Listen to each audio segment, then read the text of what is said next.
Jay, Yeah. This is not like any other Challenger that you've ever been around, is it? This particular car? This particular car. No, this is not mine. This is a heavily modified car.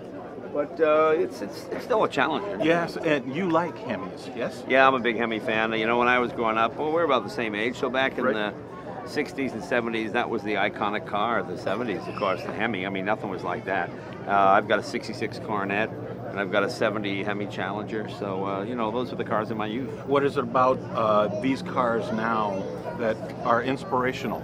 Well, the interesting thing about the new one is it is so much faster than the stock Hemi Challenger of the 60s. You know, when we were kids, 0 to 60 and anything under 7 seconds was, oh my God. It was a pretty amazing a period. That being said, you drive the modern Challenger. You know, I got mine, I thought, okay, it'll be okay. Right. But you know, I really like it because it handles, it drives, it feels very European. You've got independent suspension, you've got four-wheel brakes.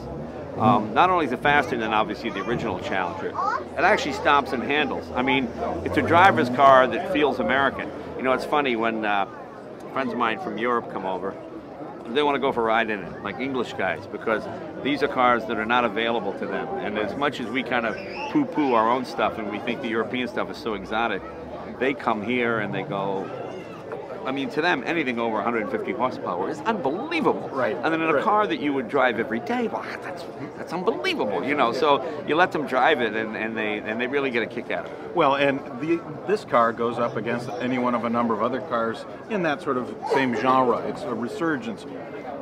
Was this a better time than it was in the 70s? And I think it is a better time. It's not necessarily a better time for the car companies, right? But it's a better time for the car purchaser or driver.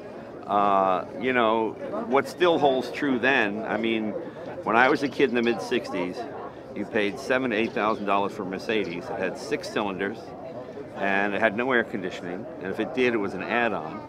Whereas you could get a Chrysler Imperial with air conditioners front and back, a 440 V8 with 375. It was real value for the money, you know. And I think that's what you get with these kind of cars. You get European handling and road holding with good old American horsepower and size. I mean, it's a big car. You know, my favorite NASCAR era is the mid-60s when you take a car off the showroom floor, modify it, and run it. Right. And that's what these feel like going down the road. You feel like you're in a big, high-powered NASCAR car from the 60s. You know? And I think, too, something the Europeans can appreciate is the fit and finish now of American cars. Yeah, it is way better. It is way better. And I think they've learned their lesson. You know, for years, American car companies got by on their reputation.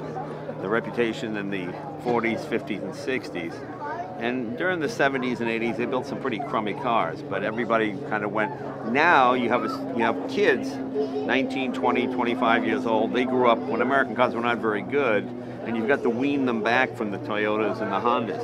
And that's going to be the key. That's going to be the trick. But, you know, with products like this, I think they'll do it. Well, it's nice to see, especially out here tonight with all of the Challengers and the Chargers, the American cars, that people are willing to give the American cars their just due. Yeah, I think all things being equal, people will buy American.